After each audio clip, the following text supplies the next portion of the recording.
ovejas, pues son lobos y se disfrazan como ovejas.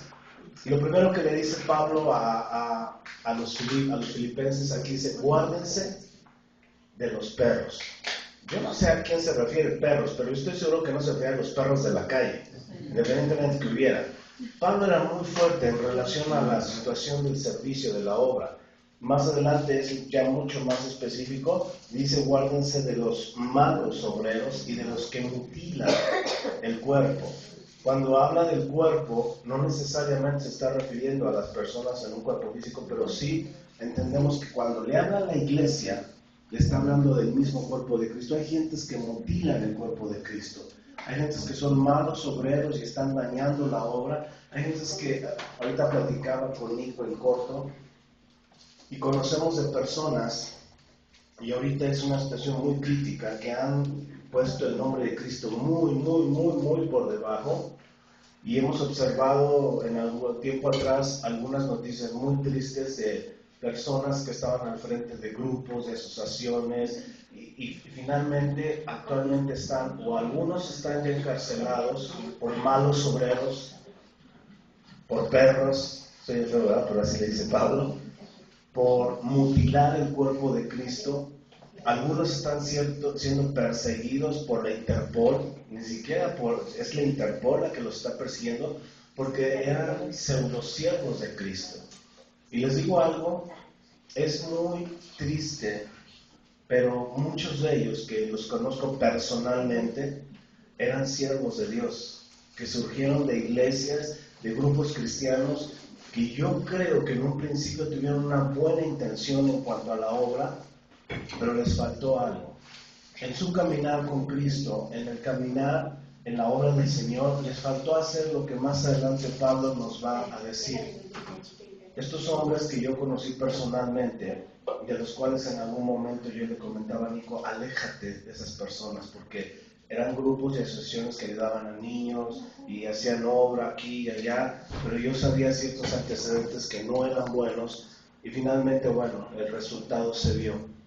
Estos hombres surgen de grupos cristianos con un corazón de servir a Dios, pero en su caminar equivocan el rumbo cuando su corazón no es un corazón que verdaderamente está enfocado al servicio de Cristo. Más adelante Pablo dice, versículo 3, porque nosotros,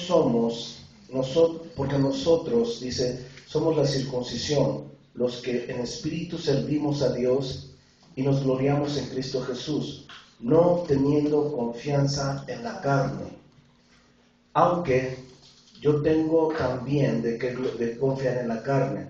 Si alguno piensa que tiene de qué confiar en la carne, yo más. O sea, Pablo decía, si alguien se cree muy entre nosotros y cree que tiene preparación y estudios y posición y palancas y todo, dice Pablo, yo también tengo, y yo más que todos ustedes.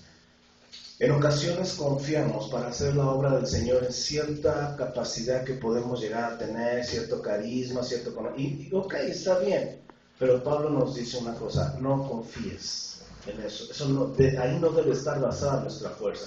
Pablo decía, hay algunos que se confían en eso, en la carne, y yo tengo más que confiarme que cualquiera de ustedes, y empieza a hablar acerca de algunas de las características que lo identificaban a él como una persona muy importante, muy preparada, de mucha influencia, y en el versículo 4 empieza a mencionar algunas de estas. Circuncidado al 8º día, del linaje de Israel, de la tribu de Benjamín, hebreo de hebreos, en cuanto a la ley, fariseo, en cuanto a celo, perseguidor de la iglesia, en cuanto a la justicia que es en la ley, irreprensible. O sea, cuate, no le llegaba nadie a los talones. Pablo está formado literalmente en las 3 principales culturas del mundo. Pablo fue formado a los pies de uno de los principales maestros de la ley, que es Gamaliel, del cual recibió mucho conocimiento, mucha sabiduría en relación a la preparación hebrea que él tuvo. Pablo estuvo formado como un romano y conociendo las leyes romanas. Pablo conocía y fue formado bajo el conocimiento de muchos filósofos griegos. Si observan las 3 grandes culturas, hebrea, griega y romana, ¿qué le faltaba a Pablo? Nada. nada, él era, y no se le podía poner nadie, de manera que entonces la posición que le ocupó, pues le sirvió de alguna manera a ser entre sus grandes llamados perseguidor de los cristianos. Él podía confiar en todo aquello que en un momento dado lo acreditaba como una persona irreprensible. O sea, no había nada que le pudieran decir a él. Él tenía todo el conocimiento, toda la influencia, toda la seguridad para hacer lo que estaba haciendo. Sin embargo, versículo 7 dice, pero cuántas cosas eran para mi ganancia, las he estimado como pérdida. ¿Por qué?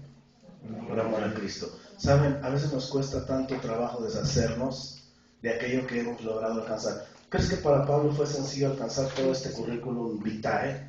No, o sea, Pablo fue formado desde pequeño en una estructura muy rígida de la cual él podía gloriarse. Muchos de nosotros a lo mejor hemos sido preparados a cualquier nivel y tenemos conocimiento, algunos desde cuna, algunos recientemente, y Dios los usa, y hay dones, y hay presencia, y hay influencia. Pero si no estimamos todo eso como algo que no nos va a servir para la obra de Cristo, y dice el versículo 7, ¿cuántas cosas son para mí ahora, eran para mi ganancia? Las he estimado como pérdidas. Algo que finalmente sí tenemos, y tenemos todo lo que se puede hacer, pero tenemos que entender, esto para mí es pérdida. ¿Por qué es una pérdida? Simple y sencillamente dice, por amor de Cristo. Dice el versículo 8, y ciertamente aún estimo todas las cosas como pérdidas por la excelencia del conocimiento de Cristo Jesús, mi Señor, por amor del cual yo he perdido todo y lo tengo por ¿cómo? Por basura. Para ganar